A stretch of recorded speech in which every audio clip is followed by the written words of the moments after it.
ગાંધીનગરમાં ટેટ અને TAT pass વિદ્યાર્થીઓ સરકાર ભરતી કરે એના માટે માંગણી કરી રહ્યા છે કે કાયમી ધોરણે શિક્ષકોની ભરતી થવી જોઈએ.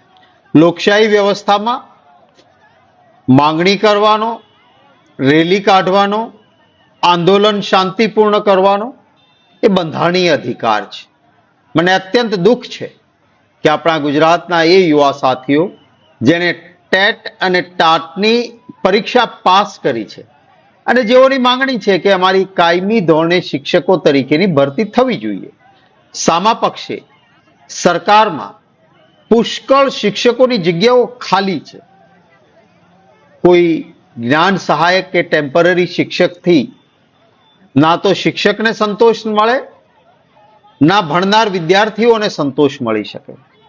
એક વ્યાજબી માંગણી કે ભાઈ ટાટ અને ટેટ પાસ થયેલા વિદ્યાર્થીઓની કે અમને કાયમી શિક્ષક તરીકે ભરતી કરો.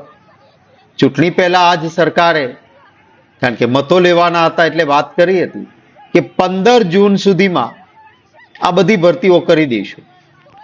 હવે 15 જૂનના બદલે આજે 18 જૂન થઈ તો આ યુવાનો માત્ર ગાંધીનગરમાં રજૂઆત કરવા માટે ગયા અને ગાંધીનગરમાં રજૂઆત કરવા જાય આપણા જ ગુજરાતના યુવાનો એ કોઈ આતંકવાદી નથી. આ ધોમ ધકતા તાપમાં દીકરીઓ પણ છે. એમાં કેવી રીતે એની સાથે વર્તાવ કરવામાં આવ્યો છે મેં જોઈ કેટલીક વિડીયો. કેટલાક સાથીઓના યુવાનોના મને ફોન પણ આવ્યા કે સાહેબ અમને ઉઠાવીને ડિટેન કર્યા છે. અમે કોઈ આતંકવાદી નથી, અમે શિક્ષકો છીએ. અમારા ફોન આંચકી લેવામાં આવ્યા છે અને બેરહેમીથી અમારી સાથે વ્યવહાર કરવામાં આવી રહ્યો છે. હું વિનંતી કરીશ ગુજરાત રાજ્યના માનનીય મુખ્યમંત્રીશ્રીને કે આ પ્રકારે જો આપની સરકારમાં ચાલતું હોય તો આ વ્યાજબી નથી. તાત્કાલિક માનનીય મુખ્યમંત્રીશ્રી આપ સૂચના આપો, જે પણ પોલીસ સ્ટેશનોમાં ને જુદી જુદી જગ્યાએ જે યુવાનોને ગોંધી રાખ્યા છે એમને તાત્કાલિક પોલીસની રિયાસતમાંથી મુક્ત કરવામાં આવે. મારી બીજી માંગણી છે કે એમના સાથે સંવાદ કરો. સાહેબ, લોકશાહીમાં સંઘર્ષ ના હોય, પ્રશ્ન રજૂ કરવા આવે એની સાથે સરકારે સંવાદ કરવાનો હોય. હું આજે જ વાત વિરોધ પક્ષમાં રહીને કરું એમ નહીં. ભૂતકાળનો ઇતિહાસ જોજો. કોંગ્રેસની સરકાર હતી, હું પણ મંત્રી હતો. આંદોલનકારીઓ સાથે સંઘર્ષ નહીં, હંમેશા સંવાદ કર્યો છે.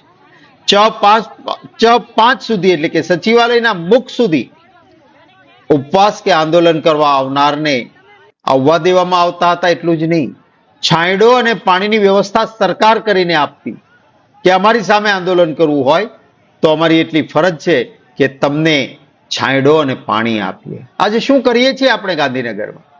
ગાંધીનગરની અંદર પેસવા નહીં દેવાના, ગાંધીનગરની બહાર જ રોકી રાખવાના.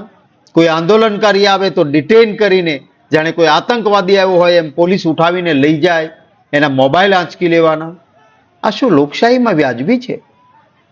વિનંતી કરીશ સરકારને કે આપ જરૂર આ અંગે સકારાત્મક વિચારણા કરો અને ટેટ અને ટાટ પાસ થયેલા જે વિદ્યાર્થીઓ છે જેમની વાજબી માંગણી છે કે ભાઈ શિક્ષકોની પુષ્કળ જગ્યાઓ ખાલી છે, ગુજરાતમાં શિક્ષણનું સ્તર બગડી રહ્યું છે, માટે તમે આ જગ્યાઓ પર ટેટ અને ટાટ પાસ થયેલા વિદ્યાર્થીઓની કાયમી શિક્ષક તરીકે ભરતી કરો.